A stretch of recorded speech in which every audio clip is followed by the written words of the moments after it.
Сайн байцгаана уу та бүхэнд олон улсын амьдралд бас үйл явдлыг таймлаг хүргэе. Америкийн нэгдсэн улс Ираны хооронд цөмийн асуудлаарх яриа хэлцээ өрнөх байсан. Гэвч бол ОМОНы хүслээр тухайн яриа хэлцээ хойшлогдож байгаа юм байна. За энэ сарын 5 дугаар сарын 3-ны бэм гарагт бол тухайн уулзалт нь Ром хотод болох байсан. Гэвч бол Ромын Пап лам нас барсантай холбоотойгоор шинэ папыг тодруулах ёслолыг Ватикан хийх гэж байгаа. За үүнтэй холбоотойгоор логистикийн шалтгаанаар тухайн уулзалтыг цуцлах болсон, хойшлуулах болсон шалтгаанаа ОМОНы гадаад хэргийн сайд мэдгдсэн байна. ОМОНы гадаад хэргийн сайд Бадир Абсвади энэ тухайгаа бол олон нийтийн мэдээлэл эргэс болох X платформ дээр нийтэлсэн байна. За бям гаргийн яриа хэлцээ бол Ром хотод болох байсан ч гэсэн энэ одоо үйл явдалтай холбогдуулан хойшлуулж байгаа гэдгээ мэдгдсэн байна. За энэ хөө өрнөж байгаа яриа хэлцээ нь бол Ираны цөмийн одоо амбицийг хязгаарлах зорилготой. За үүний хариуд бол Иран улсад одоо олон улсын орнууд за тэр дундаа Америкийн нэгдсэн улсын зүгээс ноогдуулсан байгаа цөмийн зэвсэгтэй холбоотой 20 гаруй хэмжээг бол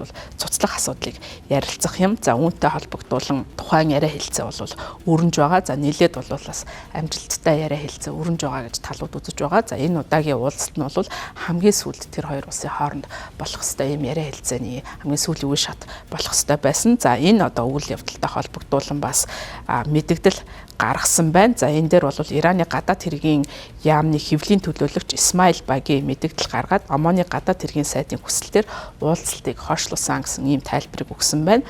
За Иран улсын хувьд бол энэхүү яриа хэлцээнд шудраг бөгөөд урт хугацаанд үргэлжлэх яриаг хэлэлцээр гэрээг одоо байгуулах энэ төлөө ажиллаж байгаа. Тэр хүсэл сонирхол нь бол хэвээр байгаа гэсэн ийм мэдээллийг хийсэн байна. За харин Пүрэв гарагийн өглөөгөр Америкийн нэгдсэн улс газрын тостой холбоотой 20 гаруй хэмжээ авсан. За дээр нь бол Йемений Хути нарыг дэмжсэн гэсэн энэ зорилгоор бол Иранд тухайн одоо 20 гаруй хэмжээг анхааруулга болгож авсан. За үүний дараа бол Иран улс Америкийн нэгдсэн улсыг зөрчилтэй зан авир гаргадаг, өдөө хатгсан мэдэгдэл гаргадаг гэсэн ийм буруутгалыг хийсэн байна. Америкийн нэгдсэн улсын зүгээс Ираны газрын тос нефт химийн бүтээгдэхүүний худалдаа эрхэлдэг компаниудад 20 гаруй хэмжээ авсан. За үүний дараа бол Иран улс энэхүү мэдээллийг хийсэн байна. За энэ хооронд бол Америкийн батлан хамгаалгын сайд Пит Хексет бол Ираныг Хути нарыг бол дэмждэг хүмүүсээ. За тийм учраас энэхүү одоо үйл ажиллагаанд зохих одоо үр дагаварт хүргэнэ гэдгийг анхааруулсан байна. За Хути нарын босгогчид бол сүүлийн үед Израилийн Газад энэ зурваст хийж байгаа үйл ажиллагаатай холбогдуулан 2023 оны сүүлээс эхлээд улаан тэнгис болон Адени булангийн ойролцоох тээврийн худалдаанд бол ихээхэн сөрөг нөлөө үзүүлэх хөлөг онгоцрууд руу давтлах ийм үйл ажиллагаа явуулж байгаа. За үүний хариуд Америкийн нэгдсэн улсын зүгээс